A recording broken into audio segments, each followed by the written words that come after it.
La biliteracidad implica aprendizajes cognitivamente más desafiantes. Leer para comprender, hablar para reflexionar y escribir para comunicar. Quiere decir que es que yo sea bilingüe o que maneje bien el inglés y el español, no tengo la habilidad de la biliteracidad. No necesariamente. Si eres una persona bilingüe, eres una persona biliterada. ¿Qué tan importante es convertirse en una persona biliterada? Bueno, yo diría que si el bilingüismo es un superpoder, el ser biliterado es un extra super recontrapoder, porque obviamente te va a abrir las puertas a nivel profesional.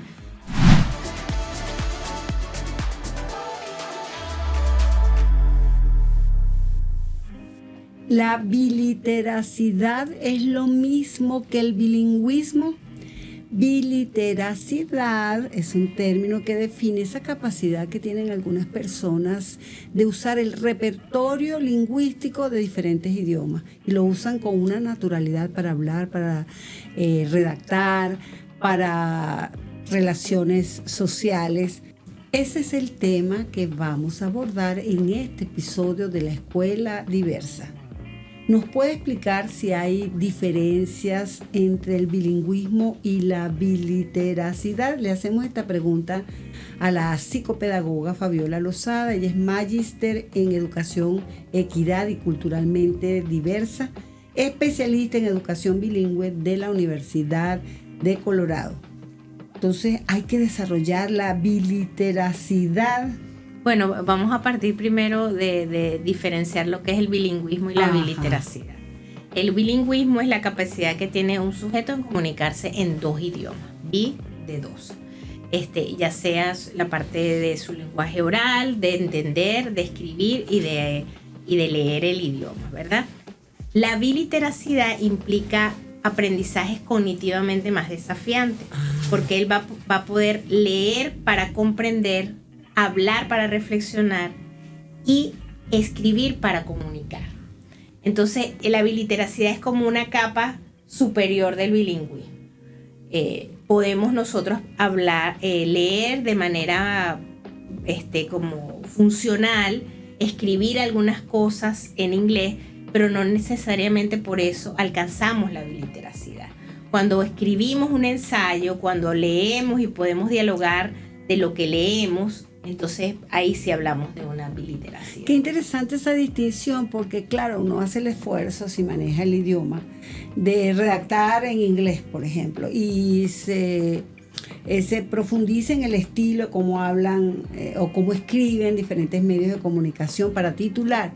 Quiere decir que es que yo sea bilingüe o que maneje bien el inglés y el español, no tengo la habilidad de la biliteracidad. No necesariamente. Si eres una persona bilingüe, eres una persona biliterada. Porque biliterada viene de literacidad, que es alfabetización. Entonces, que estás alfabetizada en dos idiomas, que dominas las 4 habilidades de manera, vamos a decir, perfecta. Y eso se puede desarrollar, es una habilidad que podemos desarrollar. Yo estaba leyendo para prepararme aquí para este episodio de Escuela Diversa, que hay un colegio americano de Puebla que los estudiantes comienzan a desarrollar esa biliteracidad desde los primeros años. Sí, de hecho yo trabajo en una escuela de lenguaje dual y nosotros para que los niños americanos puedan desarrollar el español, porque el español es el que menos expuesto están, ¿verdad? No tienen otro momento para hablar el español, para escribir el español o para leer en español. Nosotros tenemos un modelo que es 90-10. ¿Qué significa esto? Ellos están expuestos al español 90% del tiempo y solamente 10% al inglés. Ellos aprenden a leer y a escribir primero en español y después pasan al inglés. Es la única manera que se ha demostrado que ellos pueden alcanzar la biliteracidad, en este caso, que puedan leer y escribir de manera muy bien, utilizando todos sus procesos cognitivos elevados en ese idioma que es para ellos el segundo idioma, que es el español. Entonces, y se logra igual con los niños que son nativos del español, porque si ellos sí tienen más exposición al inglés y van a aprender igual a leer en español y luego hacen la transición al inglés. Y me hizo recordar que aquí existen colegios americanos o que tienen, digamos, esas directrices, que son colegios que terminan siendo internacionales, bachillerato internacional, pero el proceso es diferente. Aprendan, por ejemplo, en el preescolar, primer grado, segundo grado, yo no sé si hasta el quinto grado, tercer grado, todas las materias básicas, biología, matemáticas, todas las materias en inglés, y luego llega a un nivel en que empiezan a haber materias de ciencias sociales en español, o sea que el español es tratado como una segunda lengua. Aquí en Venezuela los estudiantes aprenden el inglés como una lengua extranjera, entonces mientras más exposición tengan a ese inglés, ellos lo van a aprender mejor. En Estados Unidos es al revés, ellos aprenden el español como lengua extranjera, por eso ese modelo de 90-10 puede ser que en entornos como Venezuela o un país donde se habla el español, se haga esa inversión y sea 90 en inglés, 10 en español, para que los niños puedan alcanzar niveles altos de bilingüismo y de biliteracidad. Yo le estaba preguntando si era un proceso, si realmente eso se puede desarrollar, si existen esas posibilidades para que uno pensar, wow, desde chiquito ya está desarrollando lo que significa la biliteracidad, y va a ser entonces más que una persona bilingüe que maneje 2 idiomas. Claro, porque la biliteracidad implica la alfabetización del aprender a leer y escribir. Ajá. Y la biliteracidad tiene 3 componentes esenciales, que es, el primero es la oracidad, que es diferente a la oralidad. La oracidad es la habilidad del lenguaje necesaria para comprender un texto y dialogar acerca del texto. Entonces yo leo un texto y yo dialogo contigo acerca de ese texto. Entonces eso es la oracidad, eso entra dentro de lo que es la biliteracidad. La segunda es poder leer y escribir en ese idioma. Leer, decodificar y escribir, usar los símbolos que usamos para poder transmitir un mensaje, ¿verdad? Y el metalenguaje es esa habilidad que tenemos para pensar y hablar acerca de un idioma, en este caso de 2 idiomas.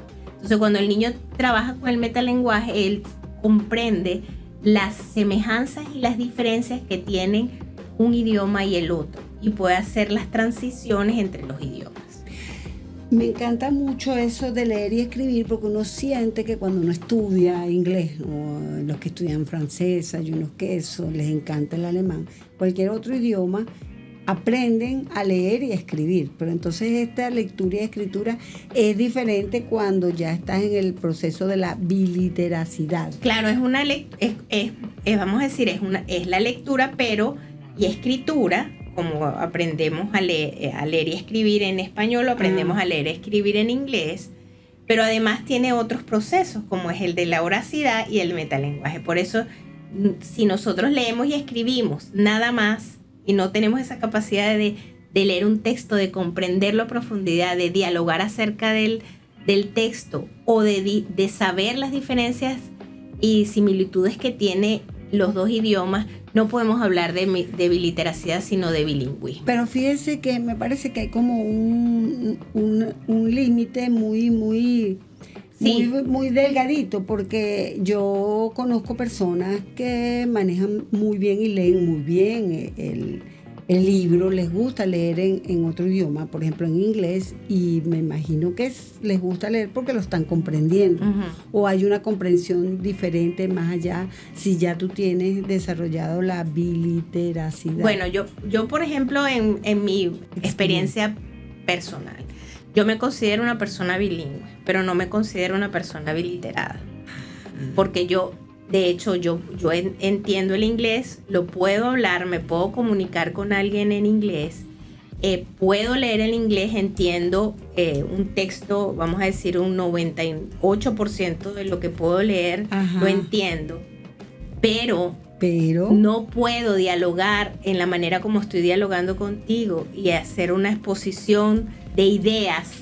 de la manera de algo que yo leí en inglés, ni tampoco pudiese escribir un libro o no pudiese escribir un ensayo en inglés de la manera como lo puedo escribir en español. O sea, como una interpretación de la lectura, cuando uno lee un libro en español, uno puede tener como elementos esa perfección en lo que es la sintaxis al escribir en inglés, la ortografía del inglés, las reglas gramaticales del inglés. Entonces yo me puedo perder en alguna de esas y no voy a escribir de la misma manera que yo escribo en español, lo voy a escribir en inglés. Por eso no me considero una persona biliterada. Me considero una persona bilingüe, pero no me considero una persona biliterada. Y cuando hablamos de el metalenguaje, que me pareció un término bien interesante, entonces, ¿cómo alargamos para la comprensión de uno de los pilares de lo que es la biliteracidad? Y aprendí otro término importante, una persona biliterada. Una persona biliterada, sí. El metalenguaje es la capacidad que tenemos nosotros de poder hablar acerca del lenguaje. Y los niños nosotros los enseñamos cuando estamos en ese proceso de hacerlos biliterados, nosotros les enseñamos a reconocer las diferencias y las semejanzas que hay en el idioma. Entonces, por ejemplo, una diferencia es que el español es un idioma transparente. ¿Qué significa que es transparente? Que todos nuestros sonidos, la mayoría de nuestros sonidos, corresponden a una sola letra. En cambio, el inglés es un idioma opaco. No todos los sonidos no todas las letras tienen un solo sonido. No. Por ejemplo, las vocales tienen 20 sonidos distintos dependiendo de cuál es la combinación. Entonces es difícil para los niños identificar los sonidos porque en español hay un solo sonido. La A tiene suena A, la E suena E. Pero cuando los niños aprenden que hay letras, por ejemplo, en español e inglés que tienen el mismo sonido, nosotros se lo enseñamos en su primera lengua, que es el español, y después decimos, por ejemplo, la B suena B y suena B en inglés y suena B en español. Entonces ya ellos hacen transferencia de un idioma al otro. Solamente lo pueden hacer con el metalenguaje, porque ellos aprenden, los sonidos son iguales, hay sonidos iguales en un idioma y otros que son distintos. Hay sonidos, por ejemplo, a mí me gusta mucho lo que son las transferencias, que hay transferencias positivas, por ejemplo que hay sonidos que son iguales en español y en inglés. Hay una transferencia parcial, que es que, por ejemplo, nosotros tenemos los signos de admiración e interrogación, los usamos ambos idiomas, pero en el inglés solamente se utiliza al final de la pregunta, por ejemplo, o al final de la oración, pero en español lo usamos al principio y al final. Hay otra transferencia que es la neutra, que hay cosas que solamente hay un solo idioma. Por ejemplo, la letra ñ o la acentuación o el uso de la tilde solo se usa en el español. Y hay, por ejemplo, el apóstrofe solo se usa en el inglés. Y aquí yo le preguntaría, desde su experiencia y desde su óptica, ¿qué tan importante es convertirse en una persona biliterada, en el sentido de ver desde la formación de los niños, ¿no? Chiquitos que, en más que bilingües, sean biliteradas, sean personas biliteradas? Bueno, yo diría que si el bilingüismo es un superpoder, el ser biliterado es un extra super recontrapoder, porque obviamente te va a abrir las puertas a nivel profesional.